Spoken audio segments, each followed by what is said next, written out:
অথচ হাদিসের মধ্যে আছে আল্লাহ রাসূল সাল্লাল্লাহু আলাইহি ওয়াসাল্লাম প্রতিদিন আসরের নামাজের পরে মসজিদে নববীর সামনে যাইতেন।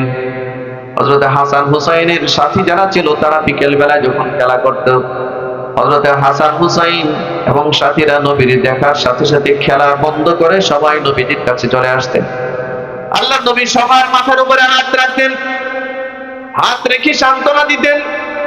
নবীজি একদিন বের হইলেন, সব বাচ্চারা যথাযথ আসছে, নবীজি সবার মাথার উপরে হাত বুলাইয়া দিলেন।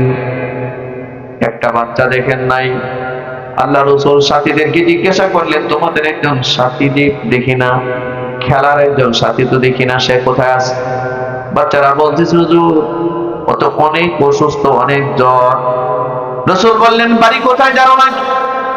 বলে, হুজুর জানি তো, তার বাড়ি সেই উহুদ পাহাড়ের পাদদেশে, খাজরাজ একটা গোত্র, ইহুদিদের গোত্র, ওই ইহুদি গোত্রে তার বাড়ি। আল্লাহ রাসূল বলেন, তোমরা কি তার বাড়ি চিনো? ছোট ছোট বাচ্চারা বললেন, জি হুজুর বাড়ি চিনি। রাসূল বললেন, চলো আমি তারে দেখতে যাব।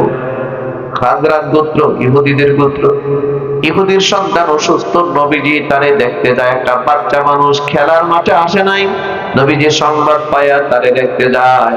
আর আপনি আপনার আপন মা পেটের ভাইটা 1 মাস হাসপাতালে ভর্তি, আপনি তারে দেখতে যান না। কিসের ইবাদতের প্র্যাকটিস করেন আপনি? আল্লাহ নবী ইহুদির বাড়ি দরজার সামনে গিয়ে নক করলেন। ইহুদি দরজা খুলছে, দরজা খুলে তাকা দেখে রাহমাতাল লিল আলামিন তার ঘরের সামনে দাঁড়ানো। আল্লাহু আকবার বলেন। ইহুদির চোখ দুইটা স্থির হয়ে গেছে, ভাবতেও পারতেছে না ঘটনাটা কি ঘটতেছে। ইহুদি রাসূলকে লক্ষ্য করে বলেন, ইয়া রাসূলুল্লাহ, আমার মতো একজন সাধারণ ইহুদির ঘরে আপনি কেন আসলেন? রাসূল বললেন, তোমার সন্তানটা নাকি অসুস্থ, আমি ওরে দেখতে আসছি। কোথায় তোমার বাচ্চাটা, কোথায়? আমি ওরে এক নজর দেখতে আসছি। ইহুদি নবীদিকে নিয়ে বাচ্চাটার কাছে গেছে। আল্লাহর নবী বাচ্চাটার কাছে গিয়া দেখেন বাচ্চাটা চোখ খুলতে পারে না জ্বরের কারণে। নবীজি বাচ্চাটার মাথার মধ্যে হাতটা বোলাইছে, সাথে সাথে বললেন, ইন্না লিল্লাহ। ইহুদিরে ডাক দিয়া বলে, বাচ্চাটার গায়ে যে পরিমাণ তাপমাত্রা, যে পরিমাণ জ্বর, মনে হয় বেশিক্ষণ জমিনে টিকবে না। রাসূলের হাতটা তার কপালে লাগবার সাথে সাথে ইহুদির বাচ্চা নবীর হাতের শীতলতায় চোখ খুইলা তাকায় দেখে নবীজি তার মাথার পাশে দাঁড়ায় আছে। আপনাদের কাছে কি মনে হয় নবীজি আপনার আমার মানুষ নাকি? আমাদের রাসূল খালি রাসূলই ছিলেন? না না না, তারিখের কিতাবে আসছে আল্লাহর নবী যখন ইহুদির বাচ্চারা দেখতে গেছেন, তখন নবীজি মদিনার প্রেসিডেন্ট, আরব বিশ্বের প্রেসিডেন্ট, 8 থেকে 10 লক্ষ বর্গ মাইল এরিয়ার প্রেসিডেন্ট ছিলেন। বাংলাদেশের সর্বমোট বর্গ মাইল হলো 56,000 বর্গ মাইল। আর আল্লাহর নবী প্রেসিডেন্ট ছিলেন 8 লক্ষ থেকে 10 লক্ষ বর্গ মাইল এরিয়ার প্রেসিডেন্ট। তার মানে বাংলাদেশের মতো বাংলাদেশ, পুরো বাংলাদেশ 12-13-14টা এক কানে করলে পরে যতটুকু বড় হবে, এতটুকু বড় এরিয়ার প্রেসিডেন্ট ছিলেন মুহাম্মদ সাল্লাল্লাহু আলাইহি ওয়াসাল্লাম।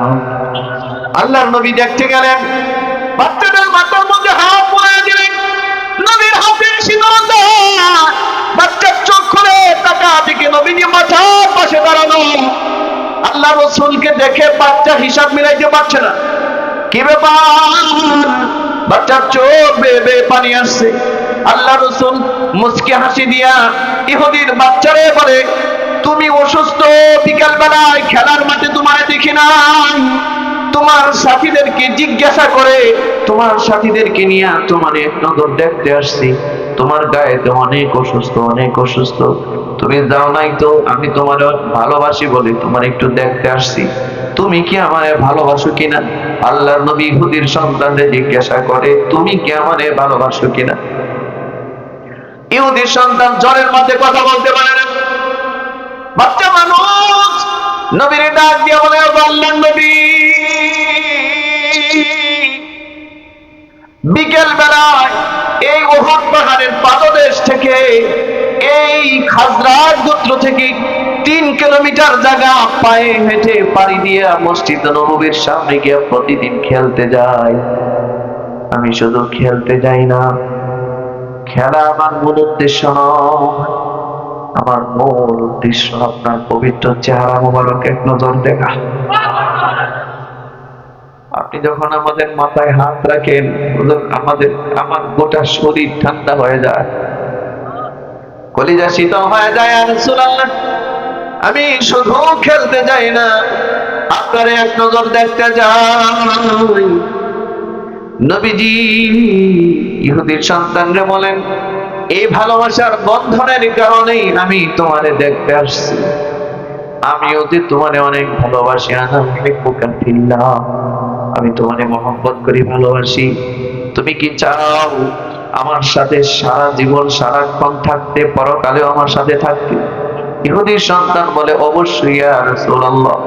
আল্লাহ রাসূল বলেন, তাহলে তুমি কালিমায়ে শাহাদাত পড়ে নাও। আল্লাহর নবী যখন তারে কালিমায়ে শাহাদাতের দাওয়াত দিছে, ইহুদির সন্তান তার বাবার দিকে তাকায় আছে, তার মার দিকে তাকায় আছে, বাচ্চা মানুষ তো। এবার ইহুদি ডাক দিয়ে বলে, বাবারে, মৃত্যু পথ যাত্রী তুমি, রাহমাতাল লিল আলামিন তোমারে দেখতে আসছি। আমি জীবনেও কল্পনা করতে পারি নাই আমার মতো একজন সাধারণ ইহুদির ঘরের দরজার ভিতরে আল্লাহর নবী আসবে। যেই নবী ছোট একটা বাচ্চা অসুস্থ তারেও দেখতে আসতে পারে, তারেও লিয়াদাতুল মারিজ করতে আসতে পারে, তার খোঁজ খবর নিতে আসতে পারে। আমি সাক্ষী দিচ্ছি, ইনি কোনো মিথ্যা নবী নয়, ইনি একমাত্র সত্য নবী। তুমি নির্দ্বিধায় কালিমায়ে শাহাদাত পাঠ করে নাও।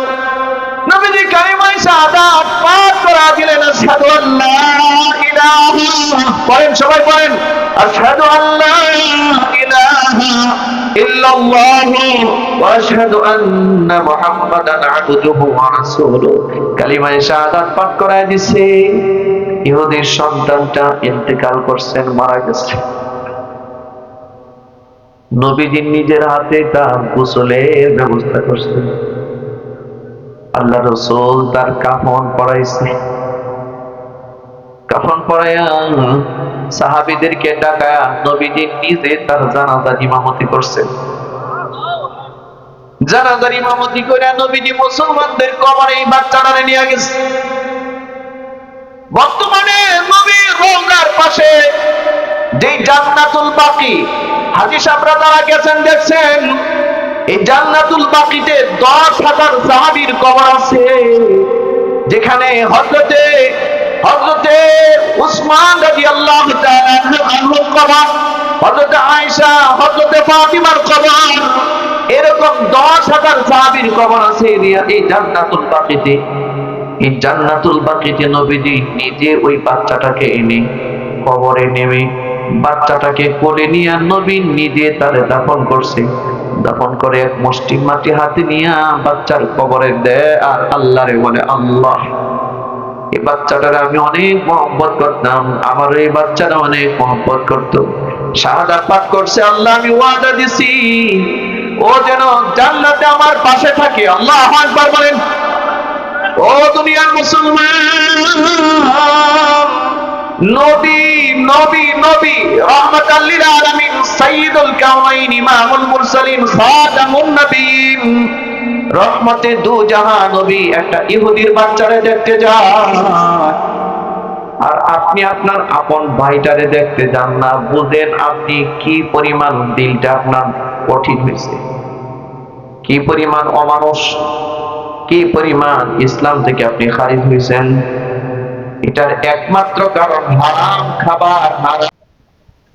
রাইসুল মুফাসসিরিন আব্দুল্লাহ ইবনে আব্বাস রাদিয়াল্লাহু তাআলা আনহু, নবীর আপন চাচাতো ভাই আব্দুল্লাহ ইবনে আব্বাসের কবর, আপনারা কি কেউ বলতে পারবেন কোথায় আছে? আব্দুল্লাহ ইবনে আব্বাসের কবর হলো তায়েফ, জন্ম মক্কায়, ছোট্টবেলায় নবীর কাছে হিজরত করে চলে গেছে, মদিনায় বাকিটা জীবন কাটাইছে। কিন্তু আব্দুল্লাহ ইবনে আব্বাসের কবর হচ্ছে তায়েফে। তায়েফে এখনো যারা হজ করতে যান, এখনো যারা উমরা করতে যান, তায়েফ জিয়ারতে যারা যান, তায়েফে, তায়েফের বড় একটা মসজিদ আছে। মসজিদের বাইরের অংশটায় আব্দুল্লাহ ইবনে আব্বাসের কবর এখনো সেখানে আছে। নবীর সাহাবায়ে কেরাম এক একজন এক এক দিকে। আব্দুল্লাহ ইবনে আব্বাস যেদিন মারা গেছে, দুনিয়া থেকে যেদিন বিদায় হয়েছে,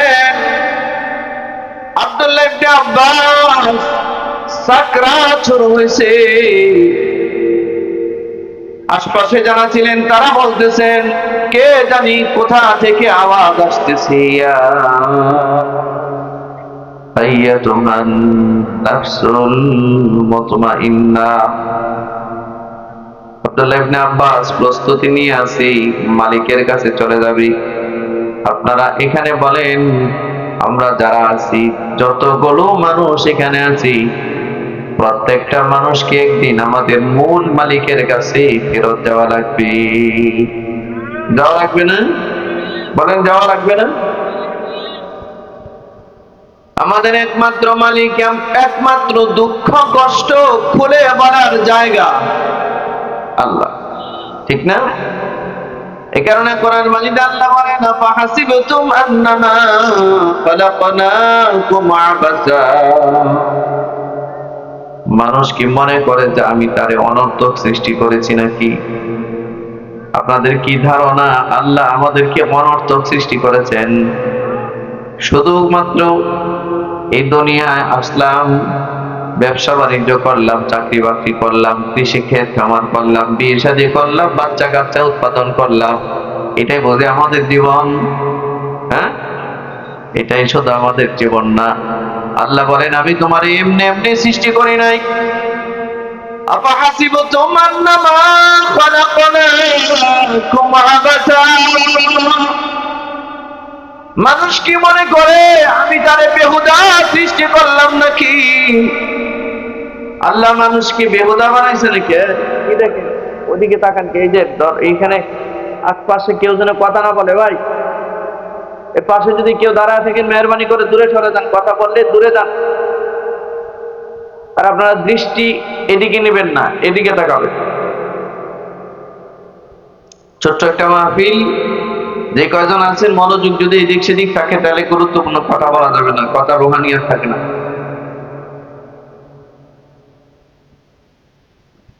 শয়তান আমাদেরকে এমন একটা ধোঁকা দিছে, মনে হয়েছে যেন বিয়ে করাটাই আমার জীবন।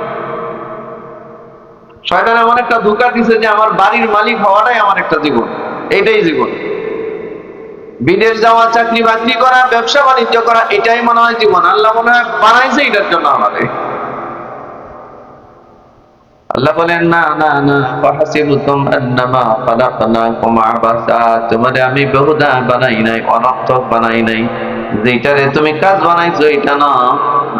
তোমার কি মনে হয় না আন্নাকুম ইলাইনা লা তুরজাউন, তোমরা কি তোমাদের রবের দিকে ফিরে যাইবা না? মালিকের কাছে যাওয়া লাগবে না? লাগবে না? আব্দুল্লাহ ইবনে আব্বাসের সাকরাত শুরু হয়েছে, সাকরাত, চলে যাবে দুনিয়া ছেড়ে। আশপাশে যারা আছে তারা বলেন, আব্দুল্লাহ ইবনে আব্বাসের সাকরাত যখন শুরু হয়েছে, আমাদের কানে আওয়াজ আসতেছে, ইয়া আইয়াতুহান নাফসুল মুতমাইন্না, হে প্রশান্ত আত্মার মালিক, ইরজিই ইলা রাব্বিক, তুমি তোমার রবের দিকে ফিরে চলো। রাদিয়াতাম মারদিয়া। আব্দুল্লাহ ইবনে আব্বাস মুস্কি হাসতেছে, মুস্কি মুস্কি হাসে। মানুষ যখন মারা যায়, তখন মানুষের সামনে মালাকুল মাউত আজরাইল আসে। কখনো কখনো বৎকারের সামনে জাহান্নামের একটা সালা নিয়ে আসে, সালা। আর নেককারদের সামনে জান্নাতি একটা রুমাল নিয়ে আসে, রুমাল। ডাক দেয়, এসে ডাক দিয়া বলে, ইয়া আইয়াতুহান নাফসুল মুতমাইন্না, হে প্রশান্ত আত্মা, ইরজিই ইলা রাব্বিক, তুমি তোমার রবের দিকে ফিরে চলো। আব্দুল্লাহ ইবনে আব্বাস ক্যাবলামুখী হইয়া মাথাটা রাখছেন, আর এই আয়াতগুলোর আওয়াজ আসতেছে। আমরা মারা যাওয়ার সময় আয়াতের আওয়াজ তো দূরের কথা, মারা যাওয়ার সময় বাড়িতে ভিড় করে মানুষ কান্নাকাটি করে, এক একজন এক এক উদ্দেশ্যে কান্না করে, এক একজন এক এক উদ্দেশ্যে আসে। কারো ভিতরে চিন্তা, মরে গেলে সম্পদ কেমনে ভাগ হবে, ঠিক না? বাংলাদেশে এমন ঘটনা চলতেছে যে বাবার লাশ 15-16 ঘন্টা, 24 ঘন্টা, 72 ঘন্টা ঘরের মধ্যে আটকায় রাখা, জমিনের হিস্সার মানে পুরোপুরি হিস্সা না নিয়ে লাশ দাফন করতে দেয় না। এখনো চলছে এটা, হয়েছে না? গত কয়েকদিন আগে নোয়াখালী দেখলাম একটা ঘটনা, বাবার লাশ 36 ঘন্টা সময় বাড়িতে উঠানের মধ্যে রাখা, ফুইলা গেছে, পচে যাইতেছে। কিন্তু এলাকা দেন দরবার চলতেছে, সন্তানাদি আসছি, বাচ্চারা আসছি, মেয়েরা আসছি, যে সম্পদ না নিয়ে তার বাবার লাশ দাফন করতে দিবে না। আমার প্রিয় ভাইয়েরা, আল্লাহ রাসূল সাল্লাল্লাহু আলাইহি সাল্লামের চাচাতো ভাই হযরত আব্দুল্লাহ ইবনে আব্বাস মুস্কি আসতেছে, আওয়াজ আসছে, ইরজিই ইলা রাব্বিকি রাদিয়াতাম মারদিয়াহ ফাদখুলি ফি ইবাদি ওয়াদখুলি জান্নাতি। আওয়াজটা আসছে, সাথীরা বলতেছেন, দেখলাম আব্দুল্লাহ ইবনে আব্বাস হাসতে হাসতে হাসতে হাসতে মালিকের কাছে চলে গেছে। সুবহানাল্লাহ।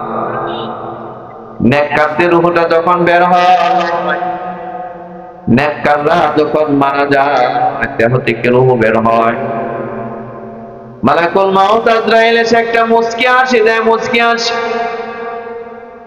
তারে জাহান্নামটাকে দেখায়, তার জন্য যে জাহান্নাম নির্ধারিত জাহান্নাম এটা দেখায়, ভয় পেয়ে যায় শুরুতে। পরক্ষণেই মালাকুল মাউত আজরাইল বলেন, ও আল্লাহ বান্দা, যদি নেক আত্মার মালিক না হইতা, প্রশান্ত আত্মার মালিক না হইতা, নফসে মুতমাইন্নার অধিকারী না হইতা, এই জাহান্নাম হইতো তোমার ঠিকানা।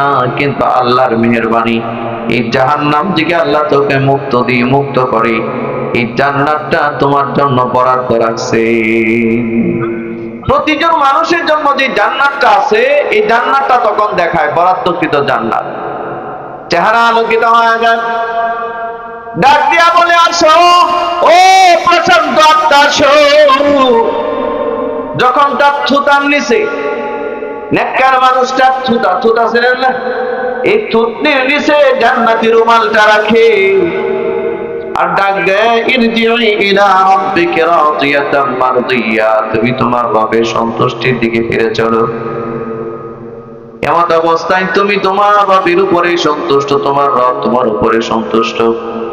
তার নিচে যখন থুতনির নিচে রুমালটা রাখি, ওই নেককার বান্দার আত্মাটা এমন ভাবে মালাকুল মাউত আজরাইলের এই রুমালের মধ্যে আসে। নবীজি হাদিসের মধ্যে বলেন, একটা কলসির ভিতরে যদি পানি থাকে, কলসিটা নোয়াইলে পরে পানিটা যেমন ইজিলি পড়ে যায়, এরকম ভাবে ওই নেককার মানুষের দেহ থেকে রূহটা বের হইয়া এই রুমালটার মধ্যে চলে যায়।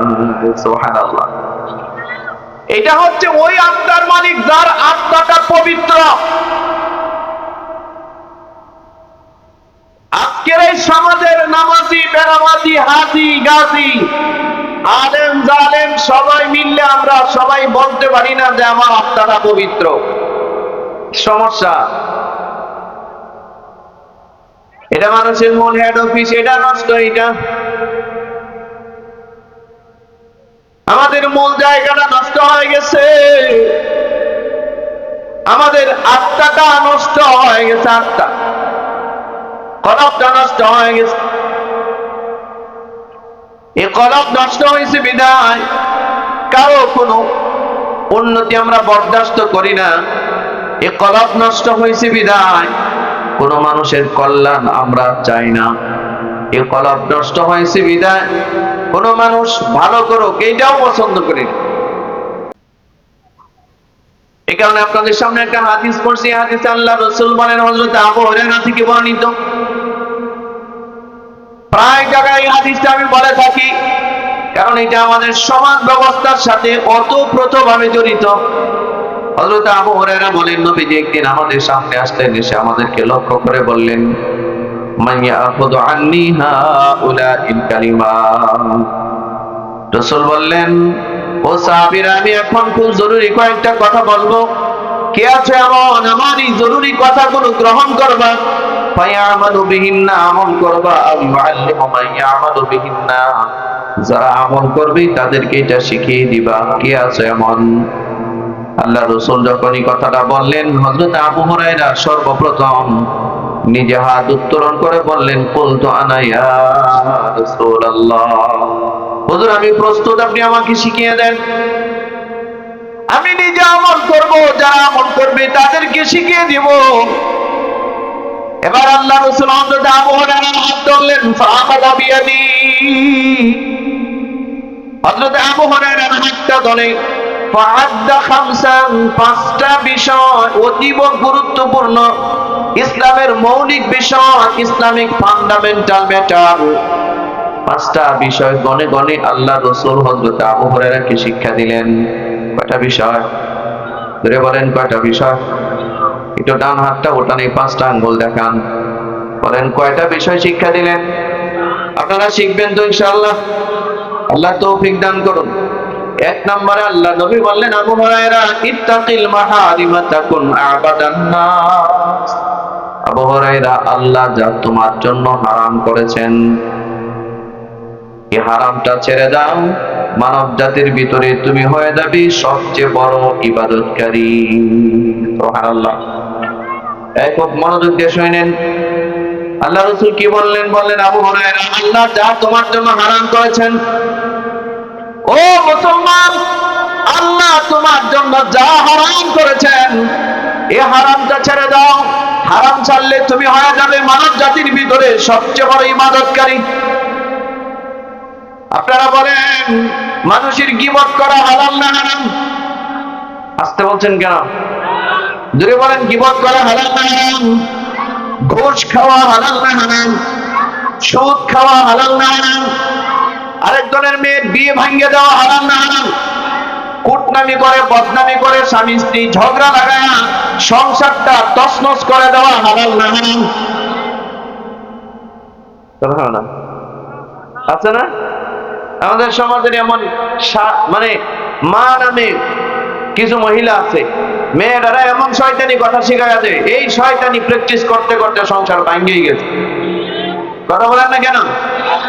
কি ব্যাপার? মেয়ে বিয়া দিয়েছেন, একটু শাসন করেন, মেয়ে যা কয় তাই শোনেন। স্বামীর বাড়িতে যদি তারে বলে এক কথা, মেয়ের মারে যখন শোনায় আরো 10টা বাড়ায় শোনায়, আর মেয়ের মা যখন মেয়ের বাপের শোনায় আরো 50টা বাড়ায় শোনায়। চলতেই থাকে, কেন? সমাধানের কোনো রাস্তা নেই। আমরা আমাদের সন্তানদেরকে শাসন করতে চাই না।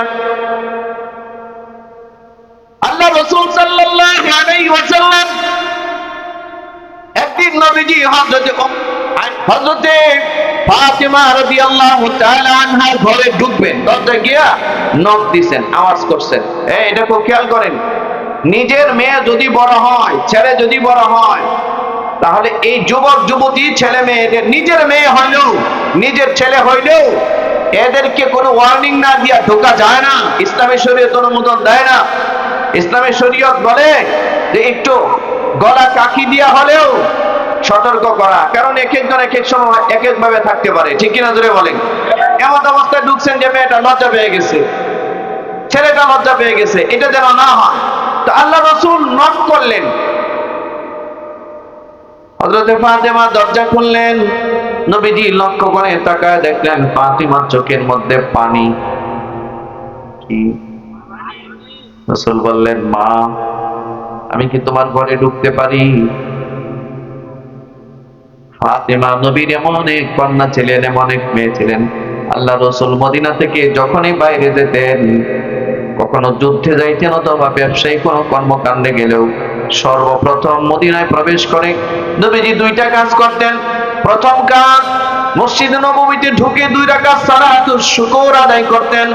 2 নম্বরে কোন বিবির ঘরে ঢুকবার আগে আল্লাহ রাসূল হযরতে ফাতেমার ঘরে যাইতেন, দরজায় নক করতেন, নক দিয়ে আওয়াজ করে জানতেন, মা তুমি কেমন আছো, তোমার সার্বিক পরিস্থিতি কেমন আছে। ফাতেমার খবর নিয়ে নবীজি তারপরে তার ঘরে যাইতেন। হাদিস শরীফের মধ্যে আল্লাহ রাসূল বলেন, ফাতেমাতু বিদআতুম মিন্নি, ফাতেমা আমার শরীরের গোশতের একটা টুকরা। ফাতেমারে যদি কেউ কষ্ট দেয় সে যেন আমারে কষ্ট দেয়, ফাতেমাকে কেউ যদি একটু সুখ দেয় সে যেন আমাকে একটু সুখ দেয়। এতটা মহব্বত করতেন ফাতেমারে। আর এটাই নিয়ম, পৃথিবীর প্রত্যেকটা বাবা তার মেয়েদেরকে অনেক অনেক বেশি ভালোবাসে, ঠিক না ধরে বলে। ছেলেদের থেকে বাবারা মেয়েদেরকে একটু বেশি মহব্বত করে না? আর দেখবেন মায়েরা মেয়ের থেকে ছেলের একটু বেশি মহব্বত করে। এটা প্রাকৃতিক সৃষ্টিগত একটা মায়া মমতা সন্তানের প্রতি। সব সন্তানের প্রতি মায়া মমতা আছে, কিন্তু মেয়ের প্রতি আলাদা একটা দৃষ্টি বাবার থাকে, ঠিক কিনা? সম্মানিত ভাইয়েরা আমার, আল্লাহ রাসূল দরজার মধ্যে নক করলেন, নক করে বললেন, মা আমি কি তোমার ঘরে ঢুকতে পারি? হযরতে ফাতেমা বললেন, অবশ্যই। রাসূল ঢুকলেন, দেখলেন হযরতে ফাতেমার চোখের মধ্যে পানি, কান্না করছে। আল্লাহ রাসূল বললেন, মা তোমার চোখে পানি দেখা যায়, পানি দেখতে পাচ্ছি, কান্না করছো নাকি মন খারাপ নাকি না শরীর খারাপ? আল্লাহ রাসূল হযরতে ফাতেমা চেহারার দিকে তাকায় বললেন, মা তুমি তোমার মনটা খারাপ, চেহারায় পানি দেখতেছি, শরীর খারাপ নাকি?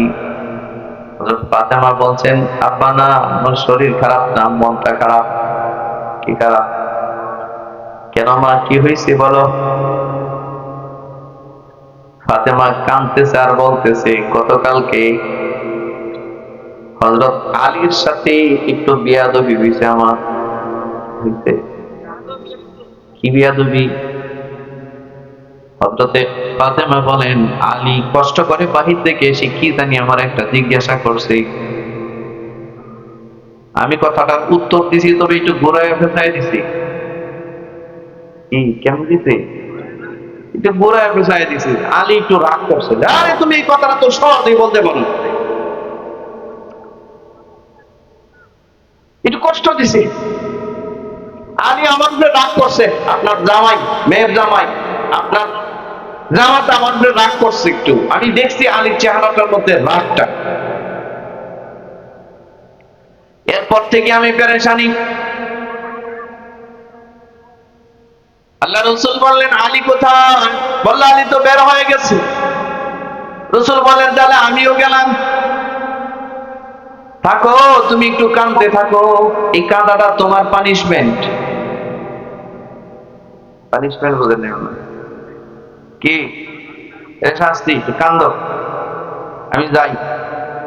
আলী আসো, পরে বুঝবো না। আলী আসলে পাঠায় দিও। নবীজি দ্বিতীয় কোনো কথা বললেন না, ফাতেমার সাথে বেরিয়ে গেলেন। হযরত আলী আসছে, হযরত ফাতেমা কান্দে আর কয়, আব্বা আসছিল, এরকম এরকম বলছি। আব্বা তো আমার সাথে আর দ্বিতীয় কোনো কথাই বললেন না, চলে গেছেন, আপনারে বলছি গিয়া দেখা করতে, সাথে আবার আমাদের নিয়ে যাইতে বলছে। চলো তাহলে। গেছে। আল্লাহ রাসূল জিজ্ঞাসা করেন, আলী কি হয়েছে, ব্যাপারটা কি? ফাতেমা নাকি তোমারে কষ্ট দিছে? হযরত আলী হাসে আর বলে, না হুজুর, কই, আমি তো কোনো কষ্ট পাই নাই। কে বলছে আমারে কষ্ট দিছে? বলল, তোমার বউ বলছে। তোমার বউ জিগাও। ফাতেমা বলছে। আল্লাহ রাসূল সাল্লাল্লাহু আলাইহি ওয়াসাল্লাম হযরত আলীকে বলেন, আলী ফাতেমা তো যাই তোমারে বলছে, ফাতেমা তো লজ্জিত, কষ্ট পাইছে, একটু কি মাফ করে দাও যায় না? হযরত আলী হাসে আর কয়, কষ্ট পাইলে না মাফ করতাম আমি। সাময়িক একটু, পুরুষ মানুষ একটু সাময়িক রাগ আসলেও ভিতরে কিন্তু কষ্ট দীর্ঘ সময় ধরে রাখে না। মহিলা মানুষের কষ্ট, রে বাবা, জিলাপির কি পেঁচ, এদের পেঁচ আরো বেশি। আপনি 10 বছর আগে তাহলে কি বলছিলেন? হ্যাঁ 20 বছর পরে আপনাদের ফেরত দিবে না, এমন যেমনে বলছিলেন হেমনে ফেরত দিবে। আর আপনি 20 দিন আগে কি বলছেন এটা মনে নাই? আমাদের অবস্থা তো এটা নাকি?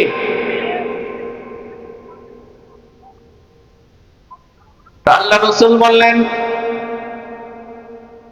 তুমি কিছু মনে না করলেও ফাতেমা দুশ্চিন্তায় ভুগতেছে, তুমি তোমার স্ত্রীর ব্যাপারে কি ফয়সালা দিবা বলে দাও। হযরত আলী ফাতেমারে গিয়া বলেন, বোকা নাকি তুমি, আমি তো তোমার উপরে রাগ করি নাই, সাময়িক একটু মাথাটা গরম ছিল, প্রচন্ড রৌদ্রের করতাপের মধ্যে ছিলাম, কথাটা সোজা ভাবে বললে আরো সহজ হইতো, একটু কষ্ট পাইছিলাম। হযরতে আলীকে রাসূল ডাক দিয়া বললেন, এই কষ্টটাই তুমি মাফ করছো কিনা এইটা সহজে বলো। একটু পেরেশানির মধ্যে যে তোমার আরেকটু মানে একটু ঘুরাইয়া বলছে, একটু যে পেরেশানি তোমার ভিতরে আসছে, এটা মাফ করছো কিনা এটা শুনে যাও, যদি করো তাহলে বলো, আর না হয় তোমার বউ লয়ে তুমি যাও।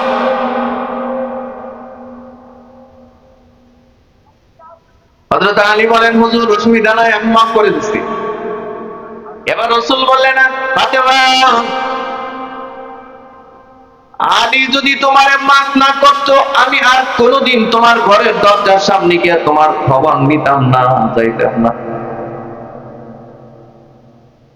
রাসূল সাল্লাল্লাহু আলাইহি সাল্লাম একটা মারে বললেন, ইত্তাকিল মাহারিমা তাকুন আবাদান নাস। আবু হুরায়রা, হারাম ছাড়ো, তুমি জগতের সবচেয়ে বড় ইবাদতকারী হইবা। কয় নাম্বার? কয় নাম্বার? 2 নাম্বার, ওয়ারদা বিমা কাসামাল্লাহু লাকা তাকুন আগনান নাস। আবু হুরায়রা, আল্লাহ তোমার রিজকে হালালে তকদিরে যা লিখছেন তাতে খুশি হয়ে যাও, তুমি হবে জগতের মধ্যে সবচেয়ে বড় ধনী মানুষ। সুবহানাল্লাহ। 3 নম্বরে আল্লাহ রাসূল বলেন, ওয়া আহসিন ইলা জারিকা তাকুম মুমিনা। আবু হুরায়রা, প্রতিবেশীর সাথে সদাচরণ করবা, মায়া মমতা ভালোবাসা দয়া মায়ার ব্যবহার করবা। আমাদের ব্যবহারটা রাস্তা কাটার ব্যবহার, কাটতে দেওয়া, বন্ধ করে দেওয়া, বড়ি গাছ দিয়ে আটকায় দেওয়া, দেয়াল উড়ায় দেওয়া। কথা বলেন না কেন? এটা ইসলামের নিয়ম, এটা ইসলামের বিধান। এই কারণে আল্লাহ রাসূল সাল্লাল্লাহু আলাইহি ওয়াসাল্লাম হযরত ওমর একদিন ডাক দিয়া বললেন, ও আলী, শোনো আমার একটা কথা। ইয়ামানের কামন একটা গ্রাম আছে, পাহাড়ি একটা অঞ্চল আছে, পাহাড়ি অঞ্চল। ওই ইয়ামানের কারণ অঞ্চলে মা পাগল একটা লোক থাকে, এর নাম ওয়াস। তিরমিজি শরীফের হাদিসের নাম আছে ওয়াইস আল কারনি। আমাদের সমাজে আমরা যারা ওয়াইস করুনে বলে তারে ডাকি, কি বলে ডাকি? আল্লাহর নবী বললেন, ওমর, আমার ইন্তেকালের পরে যদি তুমি কখনো ইয়ামানে যাও, ওই কারনুন অঞ্চলে ওই মা ভক্ত ওয়াইস আল কারনির সাথে যদি তোমার সাক্ষাৎ হয়, তাহলে আমার পক্ষ থেকে ওয়াইস আল কারনির সালাম দিও। সুবহানাল্লাহ। কি আসতে বললেন? নবী সালাম দেয়, নবী নবী সালাম দেয়, সারা জগৎ নবীরে সালাম দেয়। ঠিক না? জোরে বলে। নবীরে সালাম না দিলে নামাজ হয় না। এমন কোন নামাজ নাই, নফল নামাজ বলেন, সুন্নত নামাজ বলেন, বিতির নামাজ বলেন, ওয়াজিব নামাজ বলেন, ঈদের নামাজ বলেন, জুমার নামাজ বলেন, ফরজ নামাজ বলেন, সব নামাজেই পড়তে হয় আত-তাহিয়াতু লিল্লাহি ওয়াস-সালাওয়াতু ওয়াত-তাইয়্যিবাতু আসসালামু আলাইকা আইয়ুহান নবী।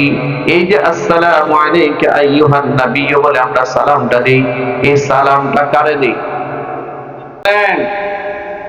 ও মা ওয়াইস আল কারনিরা, আমার সালাম দিও, আমার সালাম। সুবহানাল্লাহ। সারা জগৎ রাসূলের সালাম দেখে। নবীর একটা সালাম দেওয়ার জন্য লাখ লাখ টাকা খরচ করে মদিনায় যায়, একটা সালাম দিবার জন্য, ঠিক না? আর আল্লাহ রাসূল বললেন, ওমর, আমার ওয়াইস আল কারনিরা আমার পক্ষ থেকে সালাম দিও। আর তোমার হকে দোয়া নিয়ে দোয়া, আর বলবা আমার গুনাহগার উম্মতের জন্য যেন আল্লাহর কাছে ক্ষমা চায়। হযরত ওমর বললেন, হুজুর হিসাব মিলাইতে পারতেছি না, আমি আপনার একজন সাহাবী, আপনার শ্বশুর, আপনি আমার ব্যাপারে বলেছেন লাম কানা বাদি নাবিয়ান লাকানা উমর, আমার পরে যদি কোনো নবী আসার দরজা খোলা থাকতো তো উমরে আল্লাহ নবী বানায় দুনিয়ায় পাঠাইতেন। আমার কথার উপরে নির্ভর করে আল্লাহ কোরআন মাজিদে 22টা আয়াত নাযিল করেছেন। আমি সশরীরে আপনারে দেখছি, আমি আপনার সাহাবী, অসংখ্য যুদ্ধে আপনার সাথে আমি জিহাদের ময়দানে অংশগ্রহণ করেছি। পৃথিবীর কোন সাধারণ মানুষের মর্যাদা থেকে তো আমার মর্যাদা বেশি হওয়ার কথা। আপনি না আমারে বলবেন, ব্যাপারটা তো এমন হওয়ার কথা যে ওয়াইসাল কারণে আমাকে সালাম দিবে, আমার কাছে দোয়া নিবে। আল্লাহ রাসূল বললেন, কেউ কাউরে সালাম দিলে মর্যাদা কমে যায় না, বেড়ে যায় না। ওমর শোনো, তুমি একজন সাহাবী, সাহাবী হওয়ার মর্যাদা অবশ্যই তোমার আছে, অনেক বেশি আছে, কিন্তু আমি যার কাছে দোয়া নিতে বললাম ইনি আমারে দেখে নাই, কিন্তু আমার জমানের একজন মানুষ শুধুমাত্র তার মা খেদমত করার কারণে আমার সাথে তার সাক্ষাৎ হয়নি। বেশ কয়েকবার আসার চেষ্টা করেছে, আমি তারা আসতে অনুমতি দেই নাই। ও মার খেদমত করতে করতে ওয়াইসাল কারণী হাত দুইটা এত দামি হয়েছে, ওই ওয়াইসাল কারণী মার খেদমত করতে করতে, মার দোয়া নিতে নিতে নিতে নিতে ওয়াইসাল কারণীর জবান এত দামি হয়েছে, পৃথিবীতে নবীরা মুস্তাজাবুদ দাওয়াত হয়, নবীরা হাত উঠাইলে আল্লাহর কাছে কবুল হয়। এরপরে কিছু মানুষ জমিনে থাকে মুস্তাজাবুদ দাওয়াত, হাত উঠাইতে দেরি হয়, আল্লাহর দরবারে দোয়া কবুল হইতে দেরি হয় না।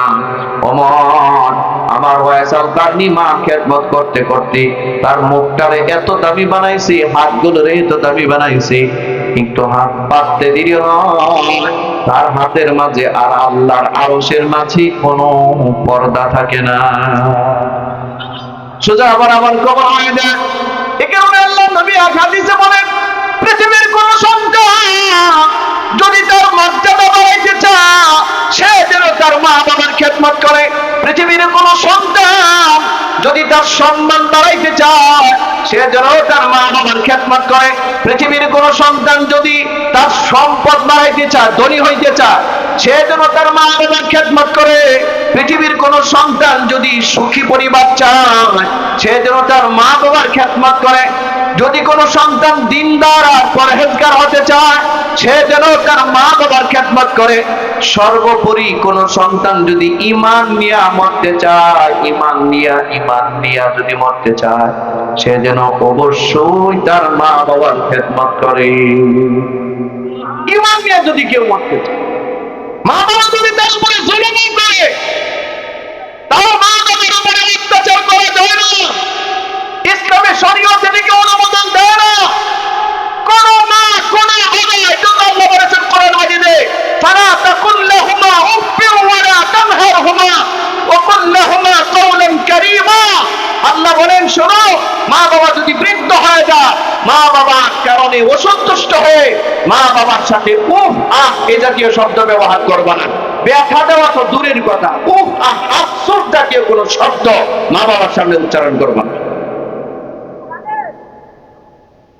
ওয়াকুল্লাহুমা কাওলান কারীমা, মা বাবার সাথে কাওলে কারীম করবা, অত্যন্ত ভদ্র ভাষায়, শালীন ভাষায়, অত্যন্ত নম্র ভাষায় মা বাবার সাথে কথা বলবা।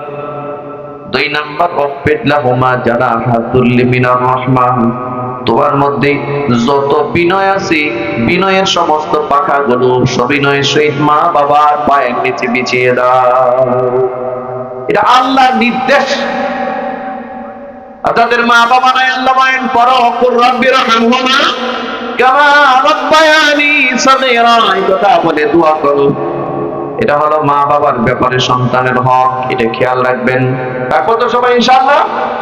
মুসলমান ভাইয়েরা আমার, কথাই ছিলাম, আলোচনা ছিল কোথায় মনে আছে? ওয়াইসাল কারনী, আল্লাহ রসুল বললেন দোয়া চাইও ওয়াইসাল কারনীর কাছে, দাম বেশি হয়ে গেছে মার খেদমত করার কারণে। আর এখনকার সমাজের ছেলেরা মদ, গাঁজা, ইয়াবা, মোবাইল টিপতে টিপতে মা ফেরা বসছে, সুস্থ না অসুস্থ এই খবর নেওয়ার সুযোগ নাই। মদ আর গাঁজার ইয়াবার টাকা দিতে দিতে মা বাবা দাঁতে সব শেষ করে দিছে। সন্তানের জন্য এখন সমাজের মুখটাও দেখাইতে পারে না, ঠিক না? আল্লাহ আমাদেরকে হেফাজত করুক, সবাই বলে না আমিন, জোরে বলে না আমিন। মুসলমান ভাইরা আমার, এজন্য আল্লাহ রাসূল সাল্লাল্লাহু আলাইহি ওয়াসাল্লাম 3 নম্বরে বললেন ওয়া আহসিন ইলা জারিকা তাকুম মুমিনা। আবু হুরায়রা, প্রতিবেশীর সাথে সদাচরণ করবা, মায়া মমতা সুন্দর আচরণ করবা, দয়া মায়ার ব্যবহার করবা, প্রতিবেশীর অত্যাচার করবা না, প্রতিবেশীর উপরে জুলুম আর নির্যাতন চালায় না।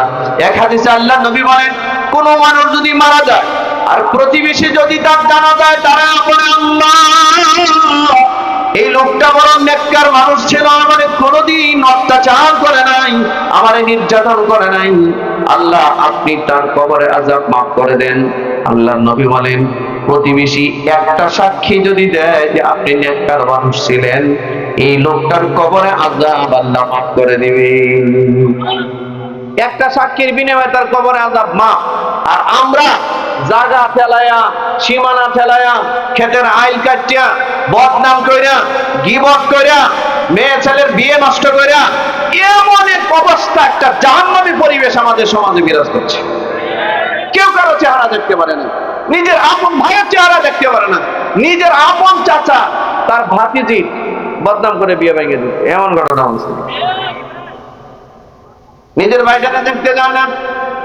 অথচ হাদিসের মধ্যে আছে আল্লাহ রাসূল সাল্লাল্লাহু আলাইহি ওয়াসাল্লাম প্রতিদিন আসরের নামাজের পরে মসজিদে নববীর সামনে যাইতেন। হযরত হাসান হুসাইনের সাথী যারা ছিল তারা বিকেল বেলা যখন খেলা করত, হযরত হাসান হুসাইন এবং সাথীরা নবীর দেখার সাথে সাথে খেলা বন্ধ করে সবাই নবীর কাছে চলে আসতেন। আল্লাহ নবী সবার মাথার উপরে হাত রাখতেন, হাত রেখে সান্ত্বনা দিতেন। নবীজি একদিন বের হইলেন, সব বাচ্চারা যথাযথ আসছে, নবীজি সবার মাথার উপরে হাত বুলাই দিলেন, একটা বাচ্চা দেখেন নাই। আল্লাহ রাসূল সাথীদেরকে জিজ্ঞাসা করলেন তোমাদের একজন সাথী দেখি না, খেলার একজন সাথী তো দেখি না, সে কোথায় আছে? বাচ্চারা বলতেছে হুজুর ও তো অনেক অসুস্থ, অনেক জ্বর। রাসূল বললেন বাড়ি কোথায় জানো না? বলে হুজুর জানি তো, তার বাড়ি সেই উহুদ পাহাড়ের পাদদেশে, খাজরাজ একটা গোত্র, ইহুদিদের গোত্র, ওই ইহুদি গোত্রে তার বাড়ি। আল্লাহ রাসূল বলেন তোমরা কি তার বাড়ি চিনো? ছোট ছোট বাচ্চারা বলেন যে হুজুর বাড়ি চিনি। রাসূল বলেন চলো আমি তারে দেখতে যাব। খাজরাজ গোত্র, ইহুদিদের গোত্র, ইহুদির সন্তান অসুস্থ, নবীজি তারে দেখতে যায়। একটা বাচ্চা মানুষ খেলার মাঠে আসে নাই, নবীজি সংবাদ পাইয়া তারে দেখতে যায়। আর আপনি আপনার আপন মা পেটের ভাইটা 1 মাস হাসপাতালে ভর্তি, আপনি তারে দেখতে যান না। কিসের ইবাদতে প্র্যাকটিস করেন আপনি? আল্লাহ নবী ইহুদির বাড়ি দরজার সামনে গিয়ে নক করলেন, ইহুদি দরজা খুলছে, দরজা খুলে তাকা দেখে রাহমাতাল লিল আলামিন তার ঘরের সামনে দাঁড়ানো। আল্লাহু আকবার বলেন। ইহুদির চোখ দুইটা স্থির হয়ে গেছে, ভাবতেও পারতেছে না ঘটনাটা কি ঘটতেছে। ইহুদি রাসূলকে লক্ষ্য করে বলেন ইয়া রাসূলুল্লাহ, আমার মতো একজন সাধারণ ইহুদির ঘরে আপনি কেন আসলেন? রাসূল বললেন তোমার সন্তানটা নাকি অসুস্থ, আমি ওরে দেখতে আসছি। কোথায় তোমার বাচ্চাটা, কোথায়? আমি ওরে এক নজর দেখতে আসছি। ইহুদি নবীদিকে নিয়ে বাচ্চাটার কাছে গেছে। আল্লাহর নবী বাচ্চাটার কাছে গিয়া দেখেন বাচ্চাটা চোখ খুলতে পারে না জ্বরের কারণে। নবীজি বাচ্চাটার মাথার মধ্যে হাতটা বোলাইছে, সাথে সাথে বললেন ইন্না লিল্লাহ।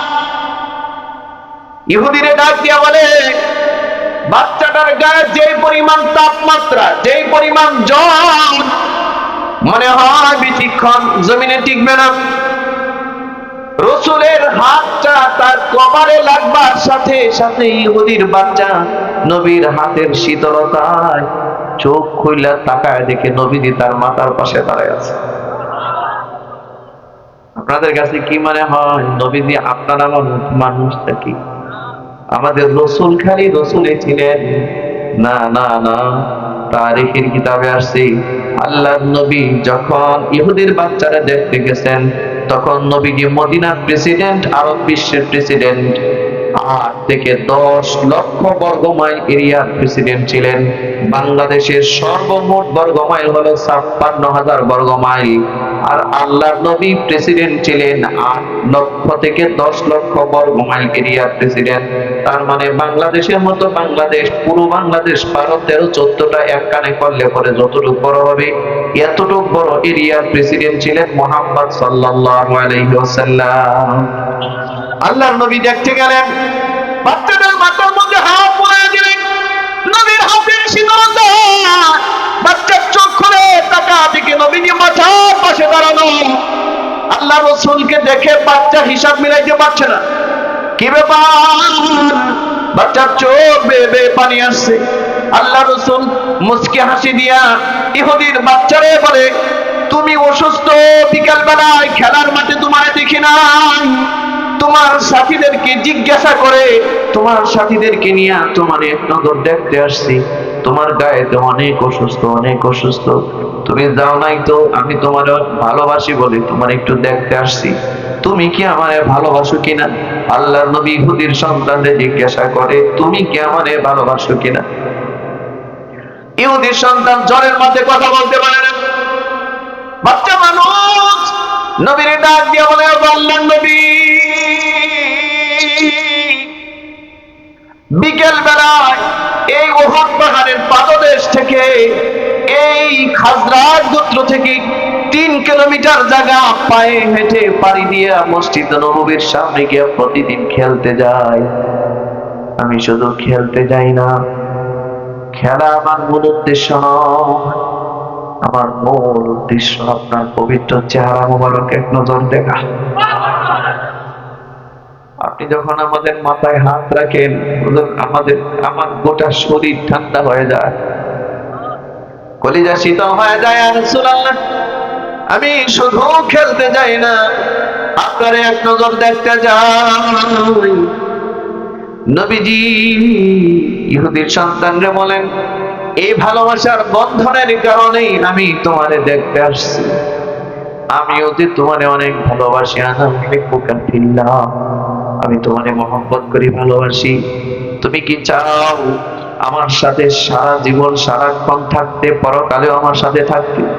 ইহুদির সন্তান বলে, অবশ্যই ইয়া রাসূলুল্লাহ। আল্লাহ রাসূল বলেন, তাহলে তুমি কালিমায়ে শাহাদাত পড়ে নাও।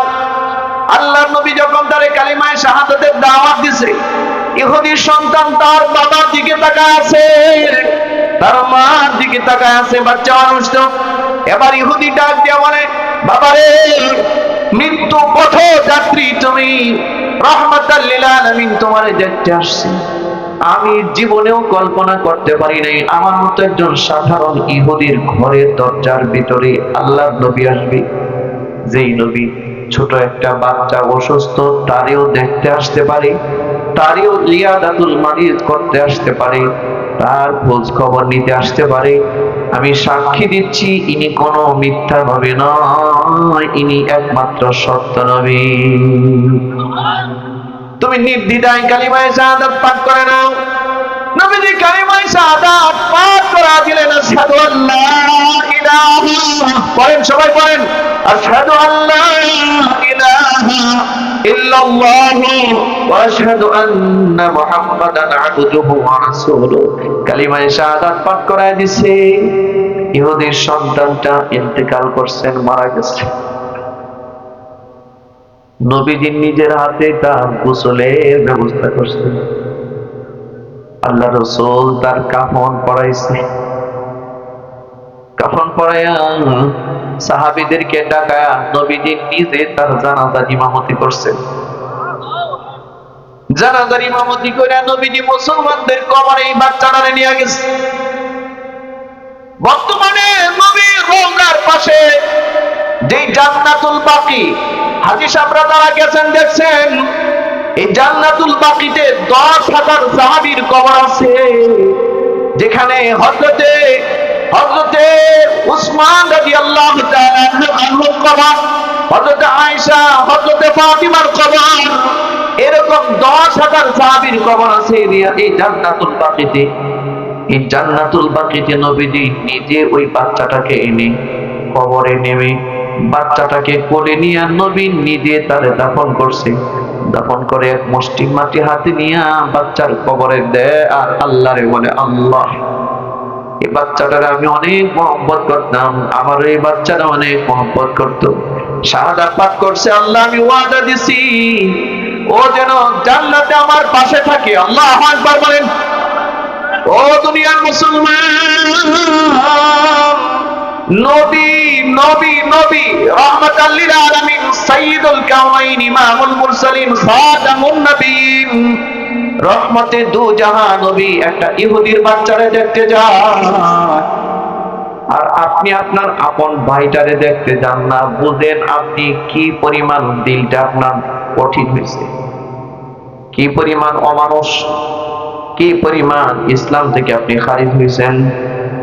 এটার একমাত্র কারণ হারাম খাবার, হারাম চলা, হারাম দেখার কারণে মানুষের হৃদয় এখন কঠিন হয়ে যায়। এজন্য প্রতিবেশীর সাথে সদাচরণ করা, অসুস্থ হইলে খবর নেওয়া, নিজের ভাই বোন না, নিজের গ্রামে, নিজের বাড়ি, নিজের পাশের পাড়া প্রতিবেশী যেই অসুস্থ তার একটু খবর নেওয়া, তার কাছে যাওয়া, একটু ইয়াদাতুল মারিজ করা, করবো তো ইনশাআল্লাহ। 4 নম্বর আল্লাহ নবী বলেন, আবু হুরায়রা, ওয়াহিব্বা লিন-নাসি মা তুহিব্বু লিনাফসিকা তাকুম মুসলিমা। আবু হুরায়রা, নিজের জন্য যা মহব্বত করো, ভালোবাসো, পছন্দ করো, অপর মানুষের জন্য তাই পছন্দ করো। আমি রাসূল বললাম তুমি হয়ে যাবে মানব জাতির ভিতরে সবচেয়ে ভালো মানের একজন মুসলমান। সুবহানাল্লাহ। 5 নম্বর আল্লাহ নবী বললেন, আবু হুরায়রা, ওয়ালা তুকসিরিদ যিহ, আবু হুরায়রা বেশি হাসবেন, ইন্না কাসরাতাদ যিহকি, যারা বেশি হাসে তুমি তুকাল, তাদের অন্তরাত্মা মরে যায়। যার অন্তরাত্মা মরে যায় তার আত্মা কোনোদিন মুতমাইন আত্মা হয় না, তার আত্মা কোনোদিন পবিত্র আত্মা হয় না। এই কারণে আল্লাহ কোরআন মাজিদে ডাকিয়া বলেন, ইয়া আইয়াতুহান নাফসুল মুতমাইন্নাহ, হে প্রশান্ত আত্মা, হে পবিত্র আত্মা, হে পবিত্র আত্মা, ইরজিই ইলা রাব্বিকি রাদিয়াতাম মারদিয়া, এমন অবস্থায় তুমি তোমার রবের দিকে ফিরে চলো, তুমি তোমার রবের উপরে সন্তুষ্ট, তোমার উপরে তোমার রব সন্তুষ্ট। ফাদখুলি ফি ইবাদি ওয়াদখুলি জান্নাতি, আল্লাহর বান্দাদের, নেককার বান্দাদের অন্তর্ভুক্ত হও আর আল্লাহর তৈরি করা জান্নাতে প্রবেশ করো। সুবহানাল্লাহ। এই সংবাদটা ওই লোকটার জন্যই আসে অনেক সময় যার আত্মা পবিত্র। যার আত্মা পবিত্র সে কোনদিন অন্যের ক্ষতি করতে পারে। সোজা কথা, সোজা সোজা বয়ান শেষ, সোজা কথাটা মনে রাখেন।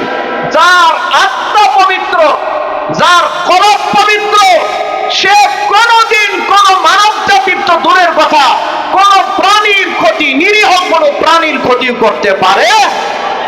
এই জন্য আত্মা যদি কেউ পবিত্র রাখতে হয়, এই আত্মা থেকে হিংসা, বিদ্বেষ, অহমিকা, পরনিন্দা, পরচর্চা, গীবত যা কিছু আছে সবকিছু দূরে সরাইয়া দিতে হবে।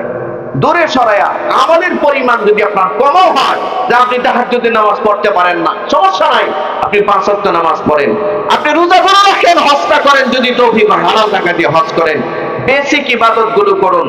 বিশ্বাস করুন, যার আত্মাটা পবিত্র হয়ে যাবে, এই পবিত্র আত্মার দিকে লক্ষ্য করে তাকায় আল্লাহ একটা ডাক দিবে, হাসরের মাঠেও ডাক দিবে, ডাক দিয়া হিসাব সহজ করে সোজা বরাবর জান্নাতে পৌঁছাই দিবে। পবিত্র আত্মা নিয়ে কারা কারা মরতেছেন একটু হাত দেখা। আল্লাহ আমাদের আত্মাগুলোকে আপনি নফসে মুতমাইন্না বানায় দেন, জোরে বলেন আমিন। পবিত্র আত্মা নিয়ে মরতে হলে হারাম ছেড়ে দিতে হবে ইনশাআল্লাহ। বলেন, আমার দ্বারায়, আপনার দ্বারায় কোন মানুষের বিন্দু পরিমাণ কোনো ক্ষতি যেন না হয়। পারলে উপকার করব, যদি না পারি কোনো মানুষের ক্ষতি করব না। বলেন, কোনো মানুষের ক্ষতি করব না। আল্লাহ আমাদেরকে তৌফিক দান করুন।